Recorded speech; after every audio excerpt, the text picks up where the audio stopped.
guys ready to talk about sodomy? It's a Friday once again. Hello and welcome back, my fellow freaks. I hope everyone has had a really great week. And also welcome back to our summer of disturbing cinema. This week's film,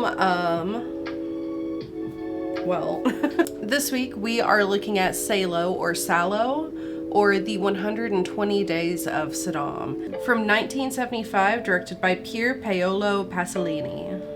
And I believe it is also on, tier 3 of the Disturbing Movie Iceberg, along with Green Inferno. And I think I was especially interested in this film when I saw it on the list, or when I heard about it, specifically because it is part of the Criterion collection. If I am mispronouncing Criterion, if it's something else, my apologies. I am my father's daughter, so I call things the wrong shit constantly. What had me so interested in this movie specifically is because it was part of the Criterion collection. If you don't know what that is, it's basically like, they're all like essential movies for a cinephile, pretty much. How do I define it? It's basically just like setting the status quo for what makes a really good, unforgettable film. But at least that's what I get the gist of. And fun fact, Gummo is also in the Criterion collection, if you didn't know. And here's the part where I complain about Gummo again. I'm re-looking at the iceberg. Gummo is on tier 4. What the fuck happens in Gummo that deserves a tier 4? What the fuck happens in Gummo that deserves to be on this iceberg in the first place? I digress. I'm gonna end up having to talk about Gummo again one of these days. I did it on my website a long time ago, but I feel like I have referenced it enough times that future Gummo review. But another thing that interested me in it is that there's a book. If you are not new to the channel, you'll know that I've done a few movie reviews of stuff that are like based, not really on a book yet, but on short stories at least. And they've all been primarily Stephen King. But when I saw that this had a novel, which I believe the novel remains unfinished. It was written in the 1700s. By what's his, I don't know how to pronounce this, my guy. Marquis de Sade? Fun fact, because I knew I was going to be reviewing this, if not for the channel, maybe a year ago is when I started reading Salò, because I knew one day, whether it was for my old website or for like this future channel, I knew one day I was gonna review it, I was gonna watch it, see what it's all about. And because it has a book, my idea was to read the book first and then make comparisons to the two, because that's what I do, right? So I read it, but I didn't finish it. I think I want to say 34% of the way through, but at the same time, I swear the last time I opened my Kindle, it actually said 40% of the way through the book. And here's the thing about the book. It is so exhausting and draining to try and get through. Every single sentence just makes you sick. Reading the book was a way more difficult experience, in my opinion, than watching the movie. I couldn't get through that book, man. And it's for two reasons. First of all, of course, the content of it, all of the actions that were being described in very graphic detail. I mean, sickening, depraved. Some of it does come up in the movie, but the book obviously is way more detailed about a lot of the actions and specific things taking place. But not only is it difficult to read for that reason, it's also difficult to read because it's in like translated broken English. So it's just, it's just a migraine all around. I had the time to be able to finish reading it for this review, and I decided not to. My reasoning being, man, it's so exhausting. I'm 34 to 40% of the way through it. I get it. I get the gist. I don't need to read the entire still unfinished thing. The book's a lot. I don't recommend reading the book. However, if you are interested, it's dirt cheap. I think it was only like a few cents to buy it on Kindle, a maximum $1. But I'm pretty sure it was only like 50 or 75 cents on Kindle. When I read it, one of the things that I kept thinking about is like, how and why?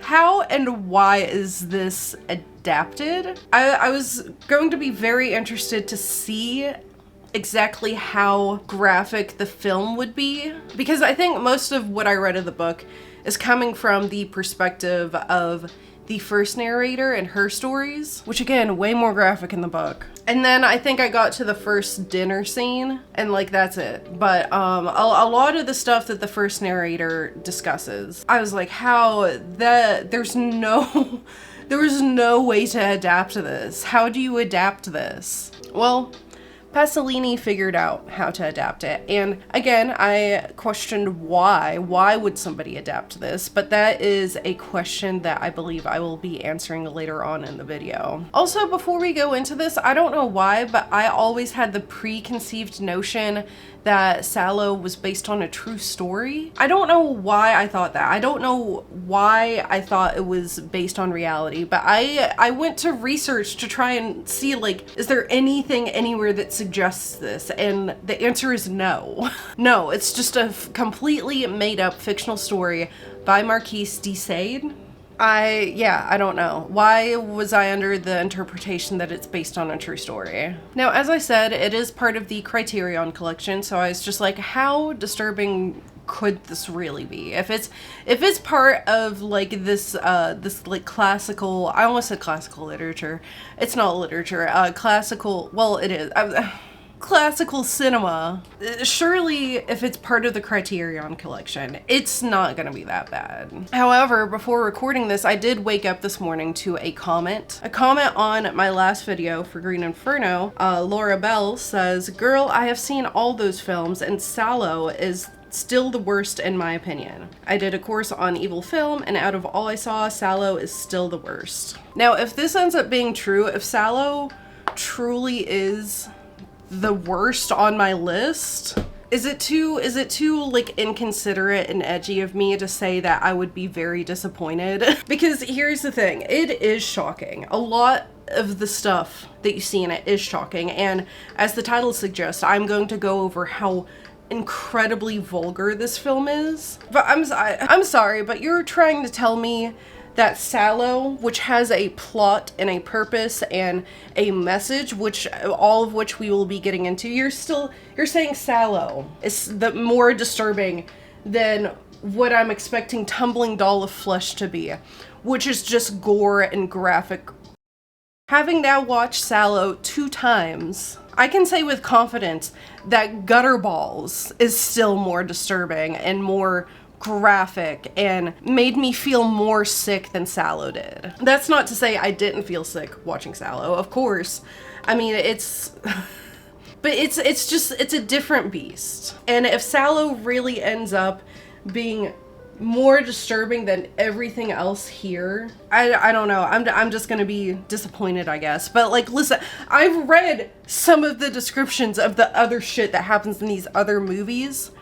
There's no way Salò is the most disturbing. There's no way. Anyway, I have rambled well more than enough, well more than I typically do, I guess mostly because of the book discussion. So let's just go ahead into the review of Salò, or 120 Days of Sodom. But first, if you are new here, hi, my name is STARGUTZZZ. Any kind of like crashing or loud noises that you may hear in the background are my cats going crazy. And all of my movie reviews tend to be more of like a discussion of elements which are good or bad, anything that I feel is prominent about a movie, rather than just giving you the play-by-play of every single little thing that happens in it. So in other words, I refrain from spoilers as much as possible possible. However, they will arise as they pertain to the discussion I wish to have with the film. If you would like to watch Salò before the rest of this review, I am sure there are some websites that you can find to do so, none of which I know about, none of which I wish to risk my computer for, but I know that you can get it on DVD for a pretty good price through the Criterion Collection. I think with this one, if you're interested, I will put a link in the description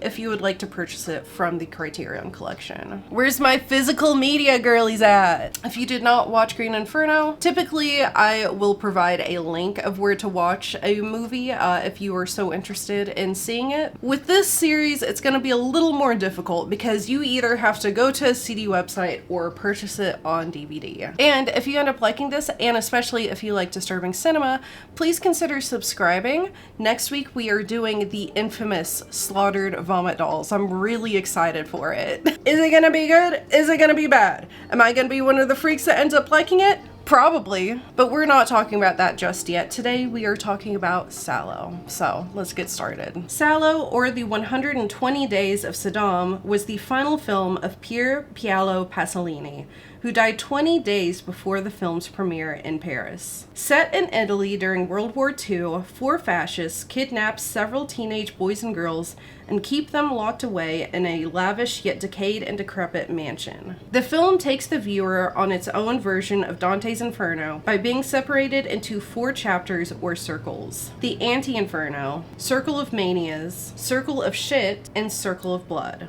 Each circle or chapter becoming more sickening and depraved than the last as the teens endure 120 days of perverted torture. I'm not gonna, also if you hear any buzzing in the background, my lawn is currently being mowed. I'm not gonna lie, this movie is crazy. I was constantly caught off guard, not knowing what to expect these characters to do. I mean, I never really knew. I couldn't predict what was happening next. Oh my god, they're right outside my window. The film, I think, definitely does live up to the hype of being sick and depraved. Like, absolutely no question about that. And I want to get that point across because I feel like some of the things that I'm going to bring up are going to make me sound like some kind of gore edgelord or something. That's not my intention.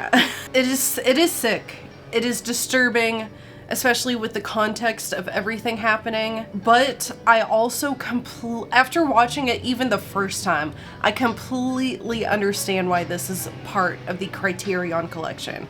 This feels like a pretty important piece of cinema, if I do say so myself. Not exactly because of the content of the film itself, more so the man behind it, Pasolini, and his political stances and views, and what I believe the film is meant to represent. And as I stated before going into this, I did really wonder, like, what is the reason to adapt this?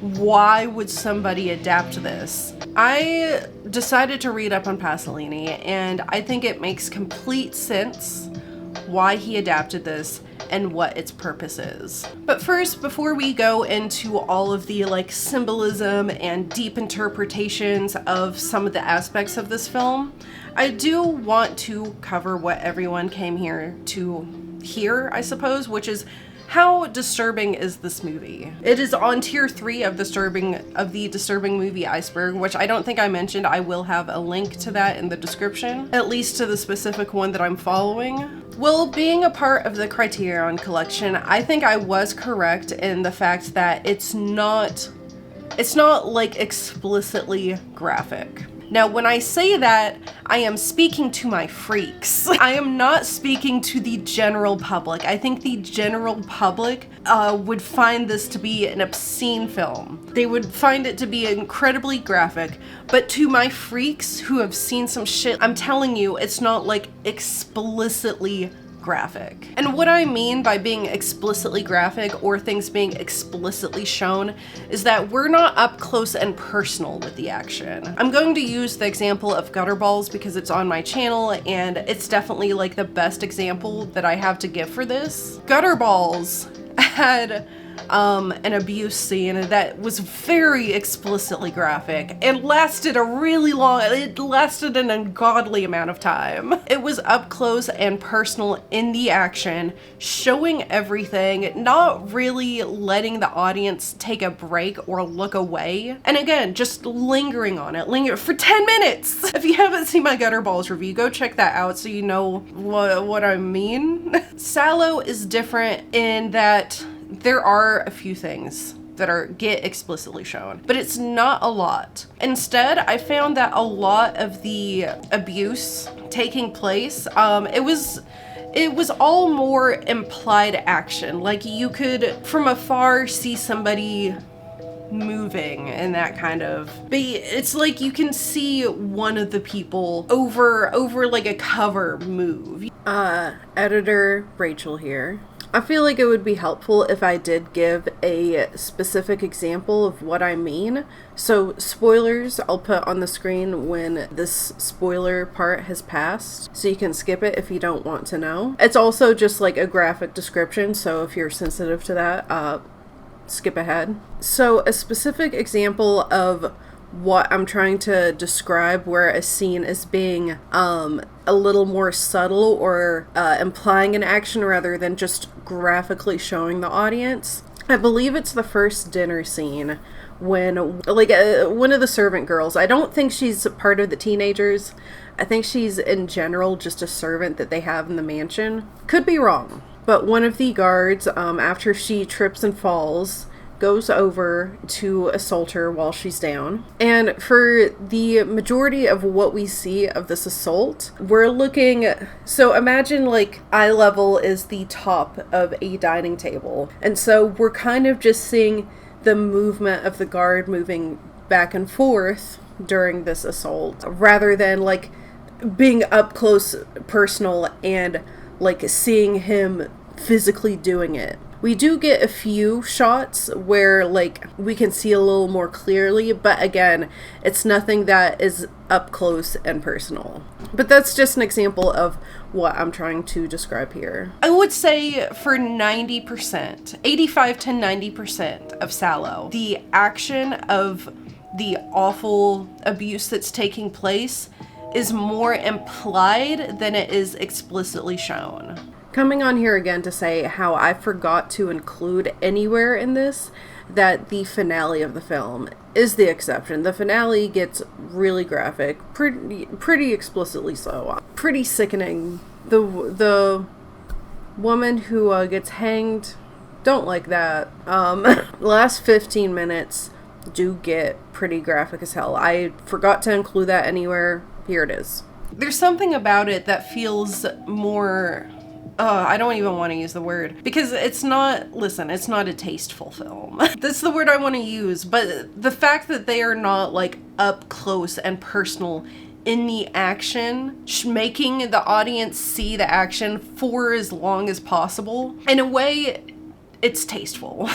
But I also don't think that's the appropriate word to use, because again, it's hard to fucking call this movie tasteful exactly, because as I have mentioned and as the title suggests, this is one of the most vulgar movies I've ever seen. Yes, I think it's more vulgar than Gutterballs, and I'll get into that for a second. I think I got ahead of myself a little bit.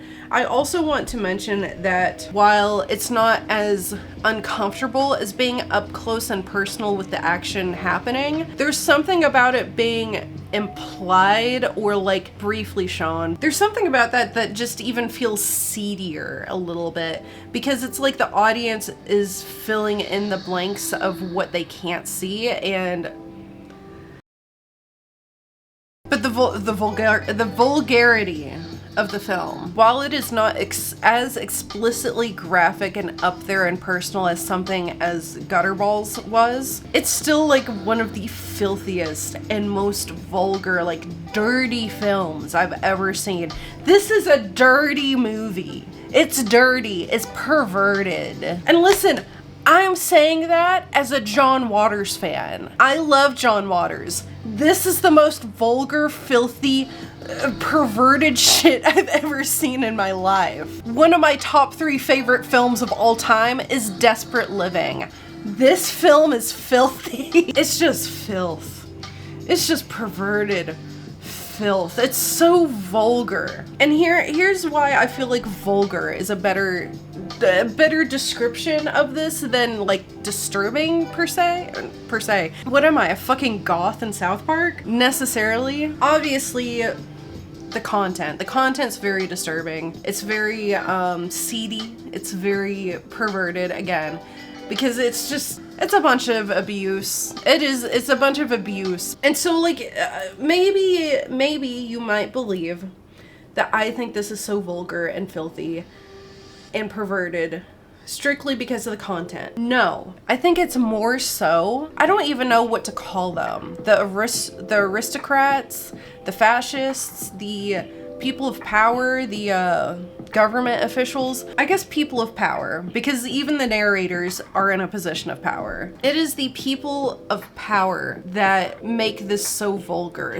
Their dialogue, specifically the dialogue of the movie. If I can find like an okay enough piece of dialogue to throw in here as an example, I will. I closed the door of my room and immediately showed him my little which I thought was so precious. He looked at it in horror, covered his eyes and said, "Oh, no, I don't want to look at anything so useless. I'm not in the least interested in your vagina. Please don't make me look at it anymore." So I covered up my little twat and stretched out on the bed and waited.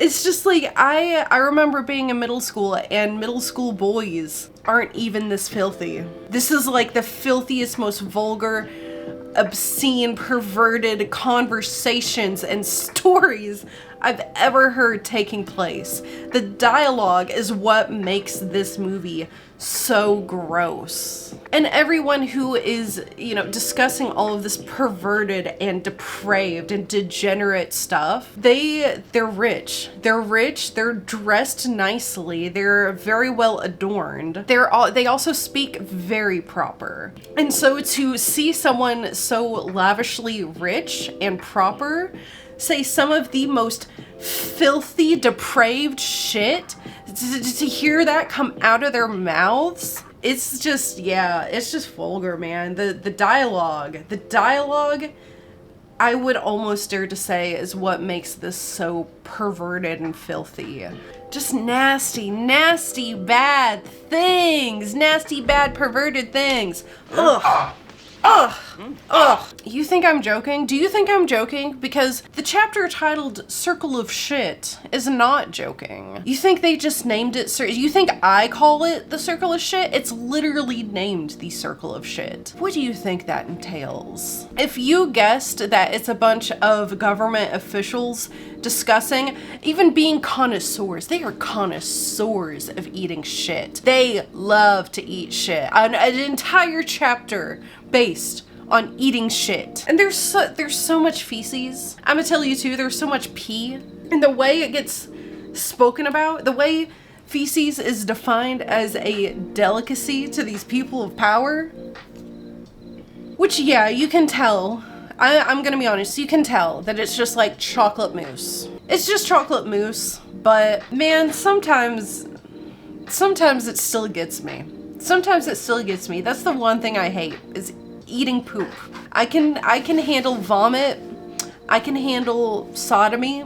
I can handle a lot. Eating poop, I think I would call it disturbing. It's fucked up. There are a lot of fucked up, uncomfortable scenes. But more so, I would just, again, the three adjectives I've been repeating: vulgar, filthy, perverted. That's how I would choose to describe this film. Salò deserves any title that it has received of being sickening and uncomfortable and shocking. But what I appreciated about it is that it's not shocking, like, without a purpose. I was actually really surprised to find that Salò has, like, an intention behind it. It has a message, it has a purpose. And the message, I believe, from what I interpret, is basically, fuck the government. I think when we watch Salò, it is easy, understandably easy, to really focus on the teens and their tragedy, what they're going through,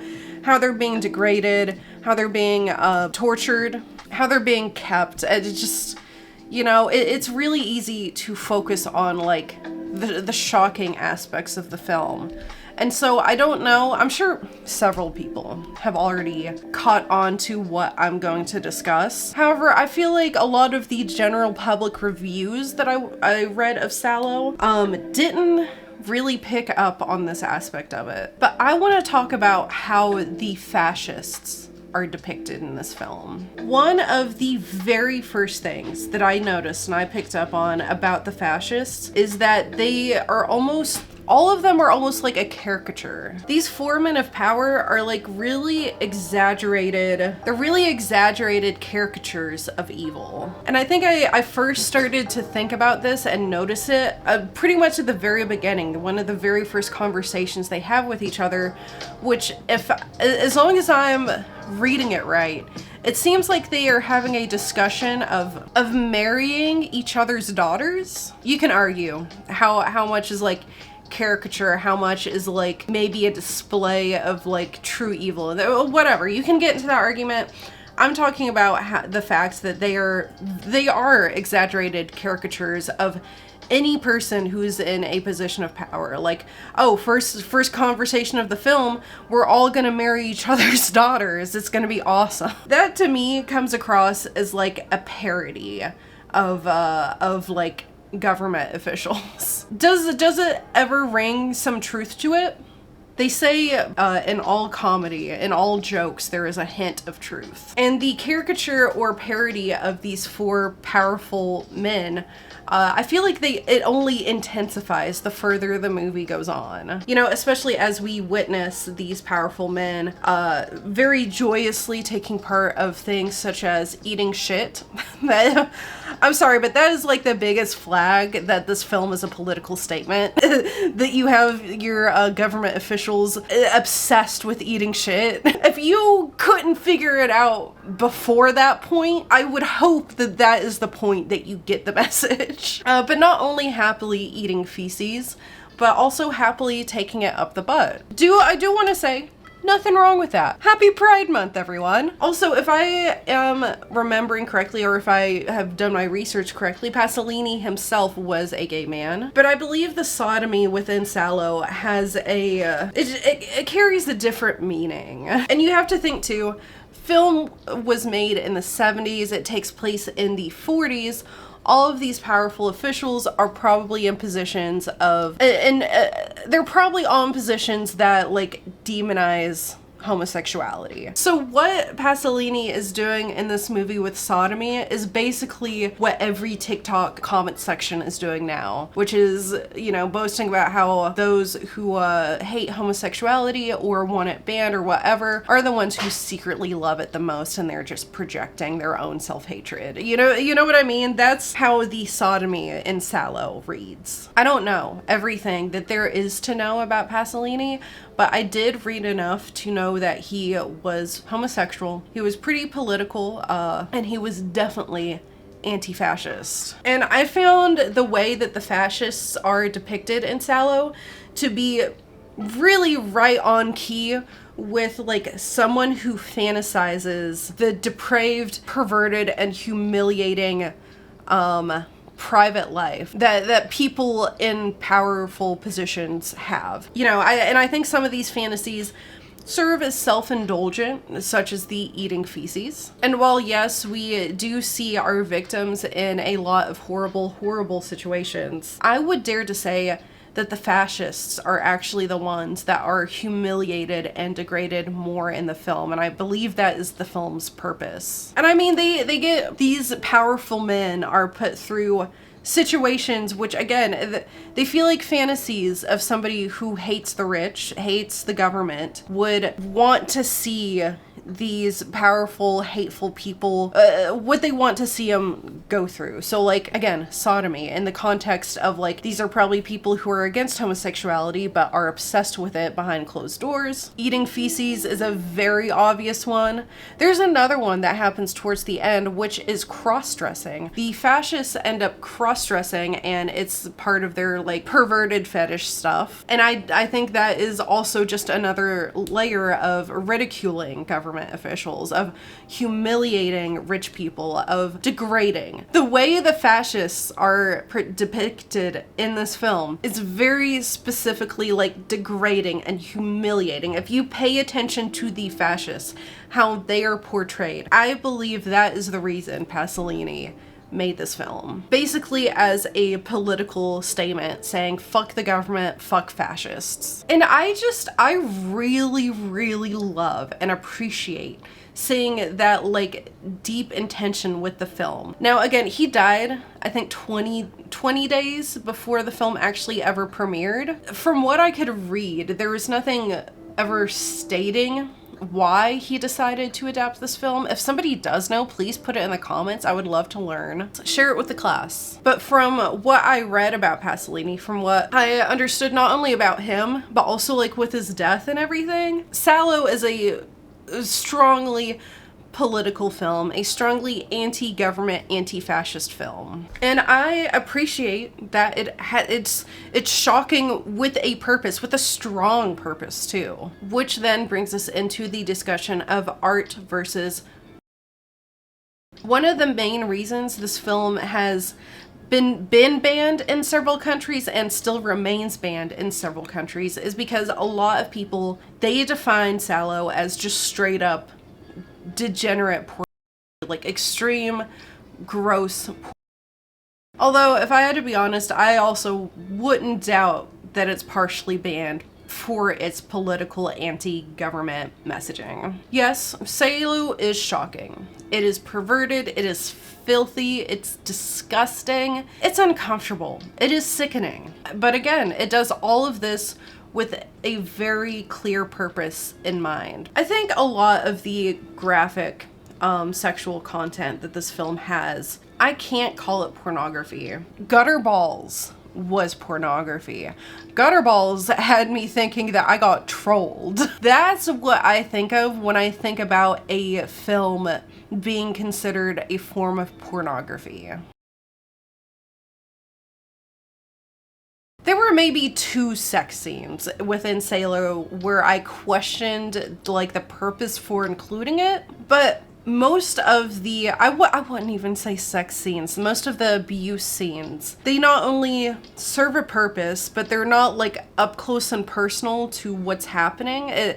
There are times where it's even just implied. And also none of these scenes overstay their welcome. Again, the gutter balls was 10 minutes long. None of the abuse scenes here last even close to that long. Nothing overstays its welcome, and I'll say too, nothing seems like it is put there for like the purpose of turning somebody on. Gutter balls, I can see how some sick fucks would get turned on. But Salò, the sex and it does not take up nearly as much time as the stuff in Gutter Balls. Or even, let's give another example. That doesn't even take up as much time as the shit that's in Where the Dead Go to Die either. And it's also done, I think, again, I don't like using the word tasteful with this movie. But for lack of a better word, it does it more tastefully than some of the other stuff that I've seen on the Disturbing Movie Iceberg. After watching Salò, I can say with like 100% confidence, this is not a piece of porn. This is very clearly art. If you needed any more proof of this being art, it's in the fucking Criterion collection. And to go along with that art, you know, not only does it linger on a lot of the abuse scenes, but something that I found I really appreciated was the visual symbolism within the film. Specifically, the set design, the mansion. Let's talk about the mansion. The mansion that the 120 Days is taking place in, it's huge. It's beautiful, it's extravagant. You can tell there's like a lot of money behind it. It's a nice mansion. Put nice with an asterisk though. Because while it is like nice and big and beautiful, you can also very plainly see how it is just actively decaying. That mansion is actively rotting. Like many of the walls and the furniture are just like beautiful. And then you see like a door that's splintering. You know what I mean? It's like it's weathered, it's aged. And again, the fascists or the people of power, because I want to include the narrators in this, they're also beautiful and elegant, very well decorated, very well dressed, and they speak proper. I was gonna say they're well-mannered. These people are not well-mannered. The narrators especially are like the richest, nicest looking people in this film. I almost feel like the mansion is a physical, or I almost feel like the mansion is this visual symbolism of these people in power, how it's beautiful and elegant and like really nice, but at the same time it's decayed and it's rotten, especially on the inside. You can very plainly see it on doors especially. And like the mansion, these people in power, these fascists who are torturing the teenagers, the outside, beautiful, extravagant, elegant, inside, decayed, rotten, filthy. In a way, I don't really know how to word this, but in a way I get the sense that their rot has manifested in this mansion, because surely this mansion has seen this several times.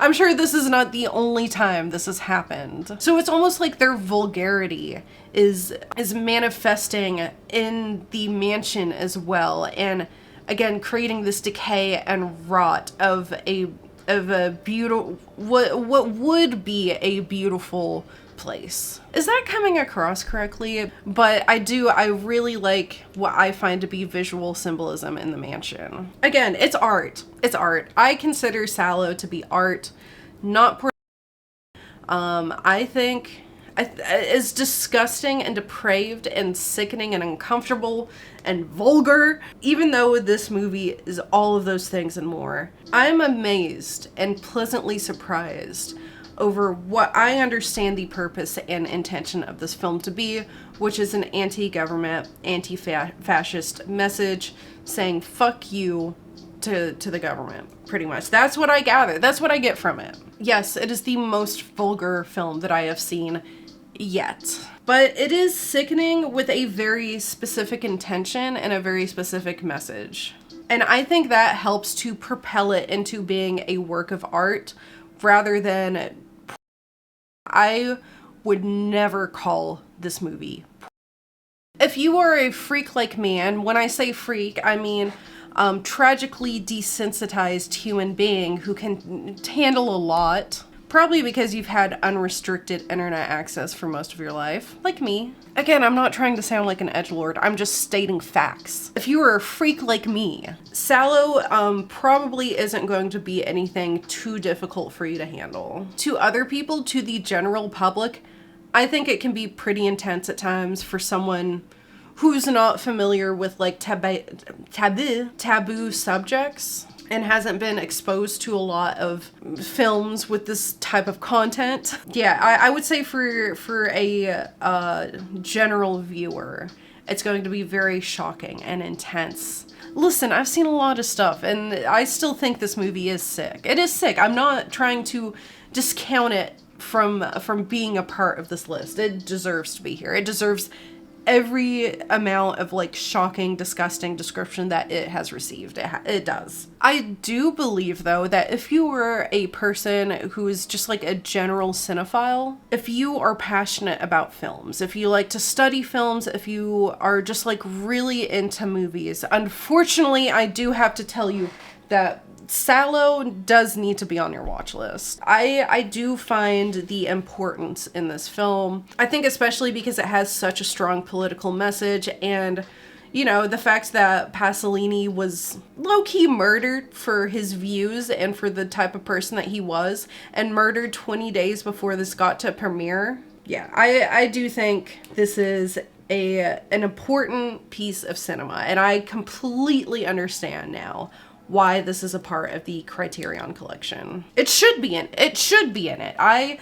If you are obsessed with films, if you are a cinephile and you have not seen Salò, unfortunately you should go watch Salò. Just expect tons of sodomy. Now, I fought for a while over which tier to put this in, but after a while Salò, or the 120 Days of Sodom, is going to be receiving a B tier. I fought between B and C, but I'll be honest, it really doesn't deserve a C tier. C tier is like mid kind of shitty stuff, and I wouldn't call this film shitty at all. Now, I wouldn't put it into A tier because I'm not crazy about it. I'm not gonna rewatch it a whole bunch. I'm not in love with it, but I can see why someone would put it into the A tier. I have put it into B because I actually do see myself rewatching this again at some point. Don't know what circumstances that would be, but I could see myself rewatching Salò. I think it's a good movie. Disturbing, sickening, yes, but overall, like, really good film. It's not A tier because I'm not in love with it, and it's not like something that I'd rewatch a bunch. I would probably rewatch it once in a blue moon, or if I just wanted to fuck up one of my friends, I guess. Again, I didn't hate it at all. I especially loved that it came with a specific purpose. I really appreciate that, because when I read the book, I was just like, what? Why adapt this? But now it's very clear. It is very clear. And with that, we are done with yet another movie review.